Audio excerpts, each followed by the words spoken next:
I call it the fishing gene.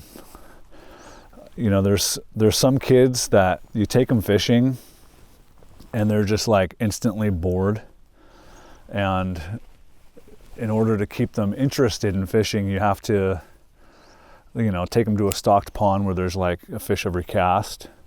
Otherwise, you just kind of lose their attention. Then there's those kids that, for some reason, just have this natural inclination towards fish, and they're just fascinated with a fish, and they could sit all day without a bite and still be laser focused. And I think those kids have the fishing gene. And I was one of those kids that had the fishing gene.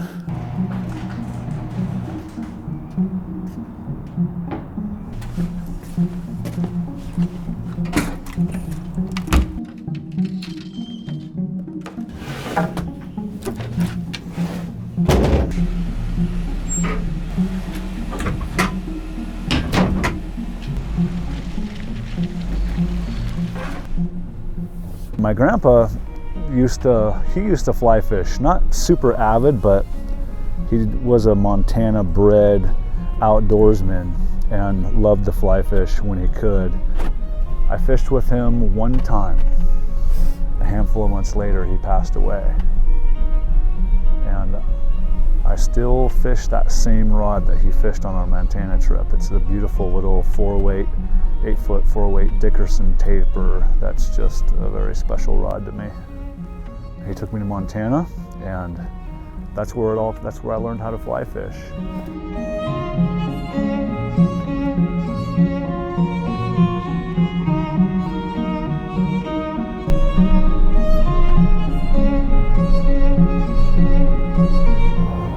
Seems like there's some people in life that kind of find a back way to do everything. You know what I mean? Like they don't do everything the conventional way that everybody else does. And maybe it's just to kind of scratch that itch of creativity, or they're just a little bit more non-conformists. But it kind of seems to be the cloth that I've been cut from. And it's fun.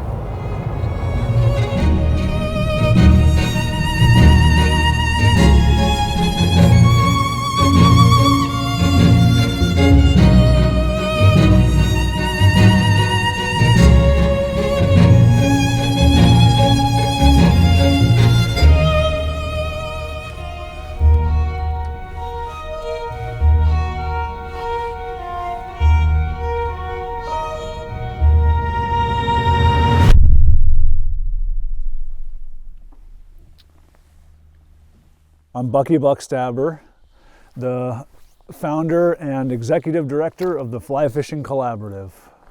And that was just the crappiest cast. Oh, it's because there's trees behind me. We're on the bank. I grew up in Lake Tahoe in a small town called Truckee, and my dad, when he was around, we were really poor. We lived in a log cabin out in the woods, and my dad cut firewood for a living. But he was also really abusive. At a certain point, my mom had to leave my dad for her own safety and for our own safety. She went back to live with her parents, my grandparents, in Palo Alto, California, in the Bay Area. And I'm a kid, so I was probably 6 or 7 years old at the time. And all I knew was the woods. And we just lived in a cabin, and we were just kind of like those barefoot country kids that just entertain themselves in wildlife. And then we moved to the city, and I was a fish out of water. And that's where I spent the next few years, underneath the Bayshore Freeway, without my mom knowing it, just catching carp off of corn. And so when I would say I started fishing, it probably was when I was 6 or 7 years old with my brother catching carp underneath the Bayshore Freeway, and that was our safe place.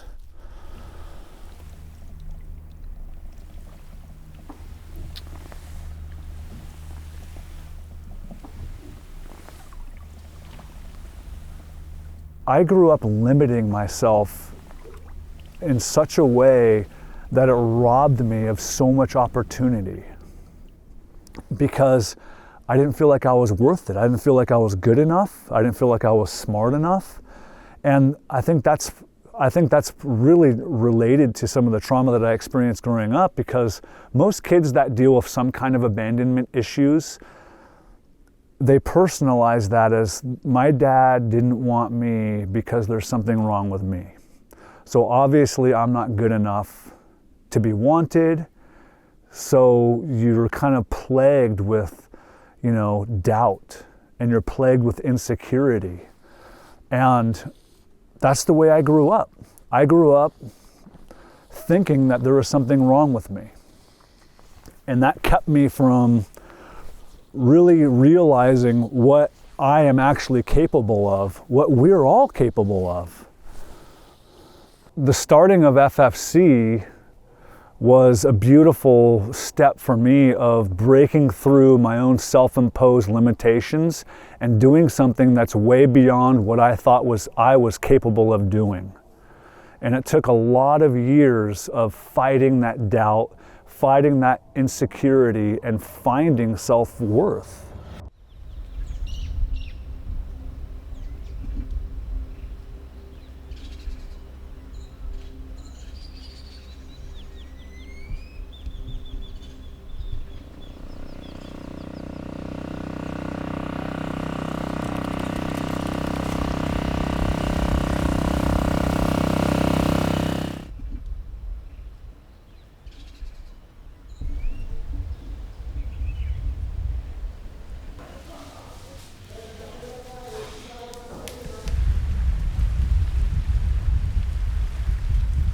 What's your name? Josephine.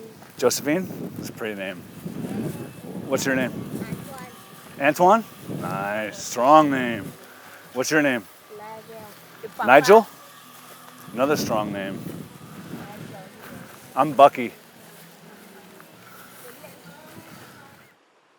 I don't want to come in with the mindset that, oh, I've got all the answers, and I'm better because I don't live in poverty and I don't suffer from the same type of traumas that you have suffered from, so I have the solutions for you. What I see a lot is, like, in a lot of these communities, there's a poverty mindset, and the poverty mindset is that, like, they get so adapt to just receiving help and then expecting help for generations and generations of just expecting Westerners to come in and help them and give them gifts and give them money or give them some kind of aid, where they lose the opportunity to, like, search out other solutions to the problems because they get so expectant on just receiving help. One-time gifts and relief projects are all awesome, but they only last so long. And so to give them a farm that will last generations, like, and create a continual source of income is huge.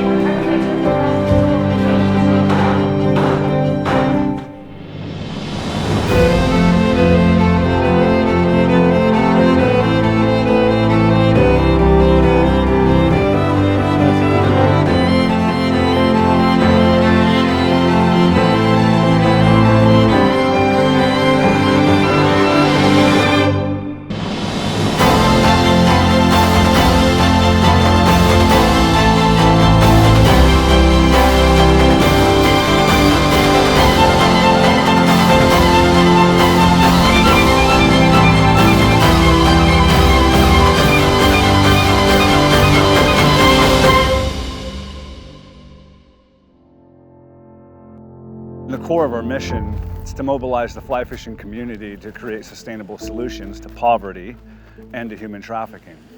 But there's so many, I guess there's so many layers in that one statement.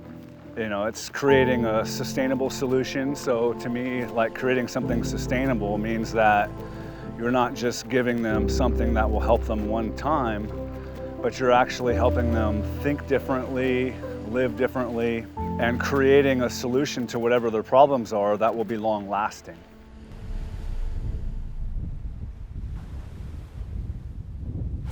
Glad to be here.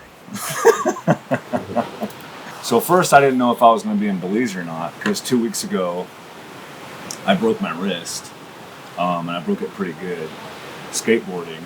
And so last week, I needed to go in for surgery and have a titanium plate and titanium screws put in to put everything back together. So the unfortunate part is I'm a southpaw. I'm left-handed. And this is my casting arm. But I just figured I probably won't fish, but I do have another arm. So I'm going to fish with my opposite arm and see how we do.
Baby.